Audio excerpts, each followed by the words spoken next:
OTT 비디오야말로 사실은 오늘 여러 그 4차 산업혁명에 대한 말씀을 들으셨을 텐데요. 다른 거는 지금 다가오고 있는 미래인데 이 OTT 동영상은 이미 와 있는 미래라고 생각합니다. 방송의 4차 산업혁명의 방향성을 그대로 담고 있는 이미 와 있는 미래에 대해서 제가 발표 드린다고 생각하고 들어주셨으면 고맙겠습니다.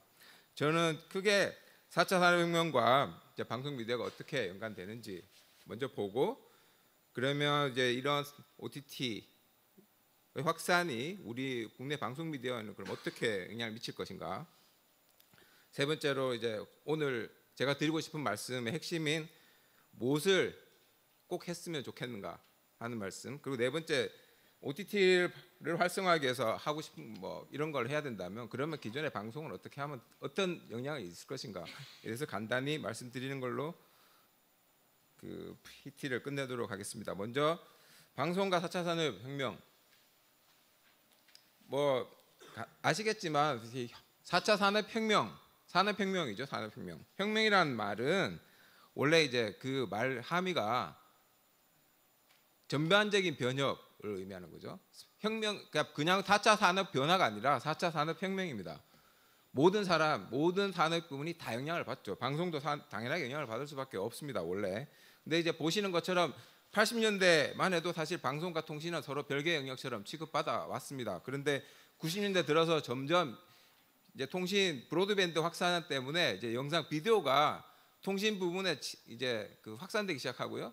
지금은 사실 방송 산업의 한 절반 이상이 이미 ICT 산업에 편입되어 있다. 그렇게 이제 볼 수도 있습니다. 근데 게다가 지금 이제 4차 산업 OTT 말씀을 드릴 텐데요. OTT 비디오를 보시면 이게 좀 더 OTT 비디오가 4차 산업혁명의 그 미리 와 있는 미래라는 말씀이 어떤 의미인지 좀 더 잘 아실 수 있을 것입니다. 첫 번째, 제가 이렇게 그 무슨 보도 자료도 이렇게 나갔는데요. 방송 미디어의 4차 산업혁명 시대는 OTT 동영상이 선도하게 될 것이다. 동영상이 유통되고 소비라는 관점에서 보면 실제로 OTT 방송 비디오 서비스가 지금 나름대로 보시는 것처럼 세계에서도 그리고 우리나라에서도 빨리 확산되고 있는데요. 이미 4차 산업혁명 내에 이제 그 방송이 포섭되면서 나타나는 현상이다. 그렇게 이제 볼 수 있습니다. 이미 콘텐츠는 방송 프로그램 콘텐츠 대부분이 지금 이미 다 클라우드에 있습니다. 여기서 말하는 클라우드는 서버죠, 서버. 방송국에 있지 않고요. 대부분의 프로그램들은 이미 어느 누군가의 사업자의 통신 사업자의 서버에 있습니다. 흔한 말로 제가 유학 중에 중국 유학생들이 그런 이야기를 많이 했는데요. 세상의 모든 콘텐츠는 중국 내 어느 서버인가 담겨 있다. 이미 그런 시대에 와 있죠. 그리고 이제 탐색도 이제 그 비디오 가게에서 쭉 꽂혀 있는 비디오 테이프를 탐색하는 시대는 이미 지났습니다. 그렇죠? 이제 뭐 다 추천. 너 이거 보고 싶지? 이거 보고 싶은 거 아니냐? 다 추천하는 시대로 이미 접어들었고요. 디바이스도 TV를 통해서만 보던 시대는 이미 애초에 지났죠. 점점 더 많은 사람들이 모바일을 통해서 보고 있습니다. 빠르게 성장하고 있다는 것은 그래프와 같습니다.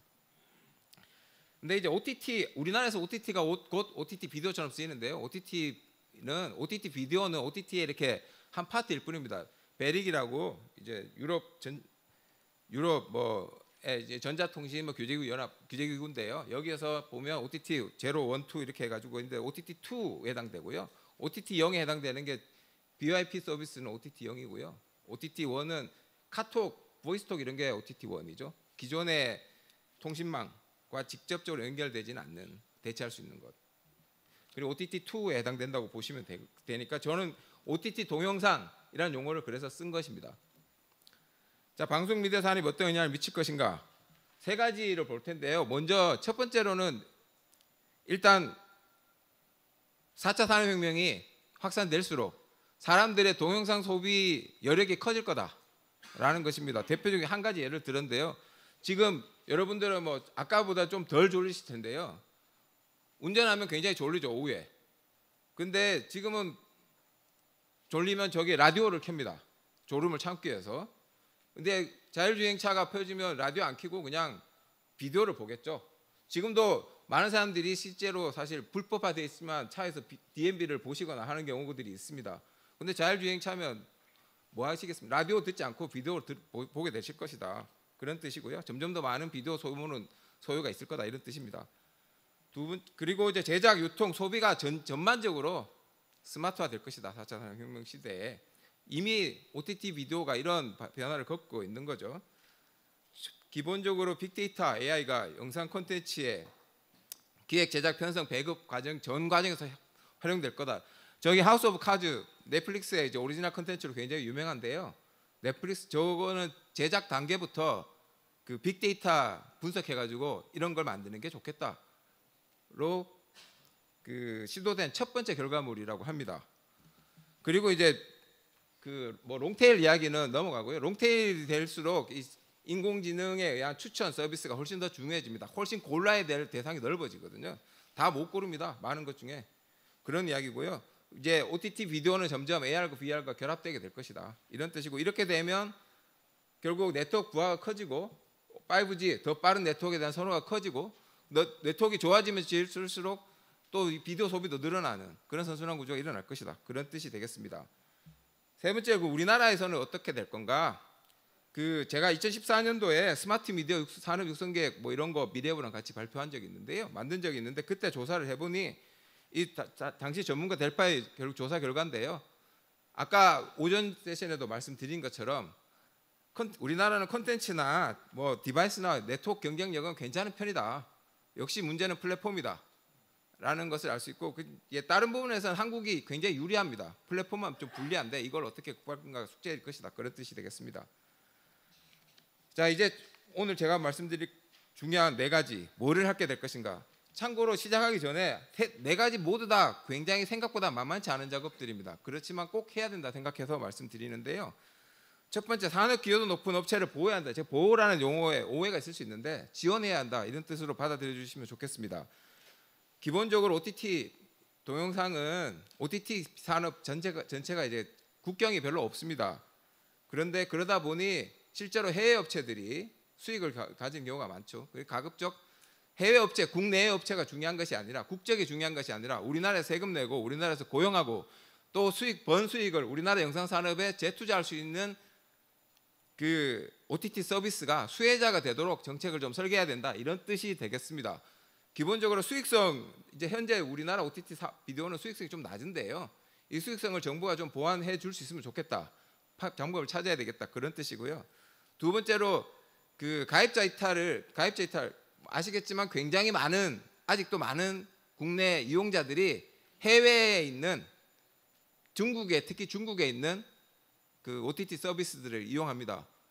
거기 보면요, 막 한국 광고도 나와요. 근데 그 수익은 국내로 들어오지 않고 중국의 어딘가로 가죠. 그러니까 우리나라 이용자들이 국내에서 재투자될 수 있는 OTT를 많이 사용할 수 있도록 좀 해주자, 그런 뜻이고요. 그러려면 이제 뭐 카피라이트 열심히 보고해주고, 또 데이터 우리 국내 업체가 아니고 우리 국내에 기한 업체들의 데이터 요금도 공공 와이파이나 이런 걸 통해서 좀 보조해주면 좋지 않을까, 이런 이야기가 되겠습니다. 두 번째로는 이것만으로 부족합니다.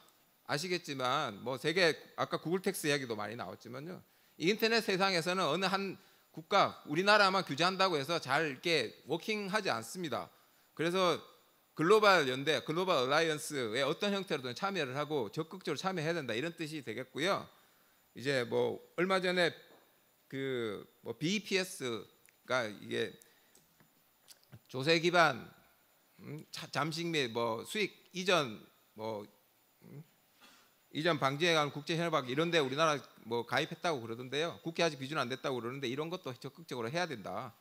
그리고 가능하면 아시아권 영내에서라도 같이 공동으로, 지역 공동으로 이렇게 대책을 마련하는 방법이 필요하다, 그런 것이 되겠습니다. 세 번째로는 통계체계 미비점을 보완해야 된다, 이런 건데요. 그 방송 쪽에는 지금 현재 이른바 뭐 보시는 것처럼 산업실태조사 보고서, 연륜이 굉장히 쌓인 굉장히 좋은 보고서입니다, 사실. 그리고 방송 매체 이용 형태 조사, 예산도 굉장히 많이 들이는 조사죠. 이런 것들을 하고 그것도 기반해 가지고 방송시장 경쟁상황 평가, 이런 것들이 나름대로 여러 체계가 갖춰져 있습니다. 그런데 OTT 동영상 부분에 대해서는 제대로 된 통계가 아직도 제대로 별로 없습니다. 작년에 2016 스마트 미디어 산업 실태조사 보고서 이 카이트에서 낸 자료인데요. 적으면 안 되는데 저도 참여를 했는데 그 국내 OTT 비디오 시장 규모를 처음으로 한번 추정이라도 해봤는데 굉장히 어렵더군요.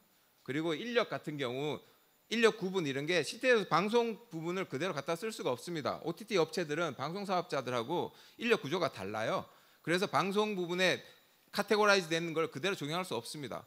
그래서 실제로 통계가 필요한데 통계 체계는 처음부터 새로 만드는 게 좋겠다. 그러려면 필드에 가서 직접 탐색, 그러니까 객관식으로 조사할 게 아니라 주관식으로 조사하는 단계가 필요하다. 이런 뜻이 되겠습니다. 네 번째로는 개인정보 활용과 보호 균형. 앞에서 세션에서도 여러 번 이야기가 나왔죠. 빅데이터 이용은 필수입니다. 그리고 이제 빅데이터가 돼야 AI가 되는 거죠. 추천 서비스 이런 거 발전하려면 OTT 아까 제가 참 영국에서 사실은 이제 몇 년 전에 그 시청률을 BBC가 수신료를 굉장히 많이 올렸습니다. 중요한 이유 중에 하나로 내세운 명분이 OTT 시대에 대비해야 한다.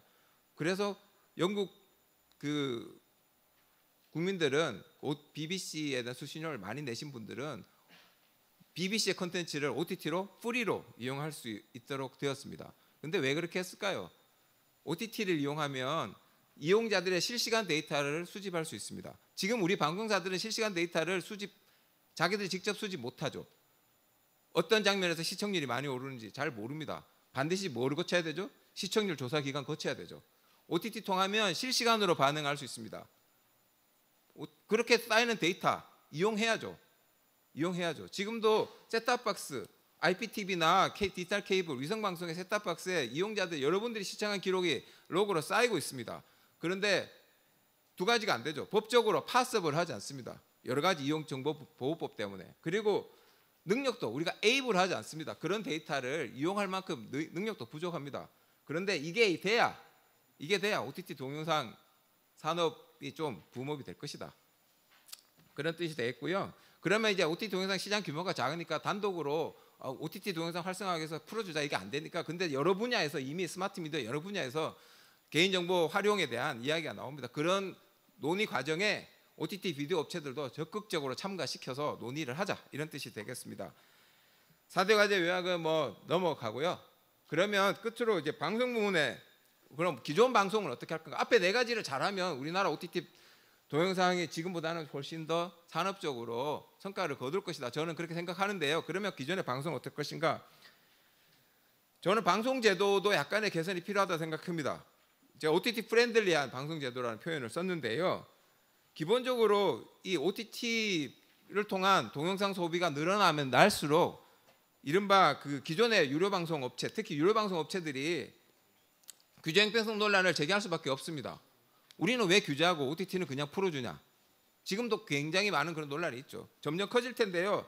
형평성을 제고하려면 세 가지 방법밖에 없습니다. 방송 수준으로 OTT 동영상에 대한 규제를 높이거나 아니면 중간 어디쯤에서 타협하거나 아니면 아예 유료 방송에 대한 규제를 다 없애서 OTT 수준처럼 낮춰버리거나. 그런데 현실적으로 유료 방송 규제 수준을 올리기는 어렵습니다. 전 세계 중국 한나라만 하는데 그런 방법은 답이 아닌 거죠. 그렇다면 얼터너티브는 둘 밖에 없어요. 중간에서 타협하거나 아예 없애거나. 어떤 형태로든 기존 유료 방송 입장에서 보면 규제 수준이 낮아지는 것이 불가피하다. 이것이 롱텀 아까 말씀드린 것처럼 이미 와 있는 미래입니다. 지금부터 준비해야 방송이 OTT에 모든 것을 빼앗긴다는 이런 그 볼멘 소리를 조금이라도 피할 수 있을 것이다. 그런 말씀 드리는 걸로 제 PT를 마치겠습니다.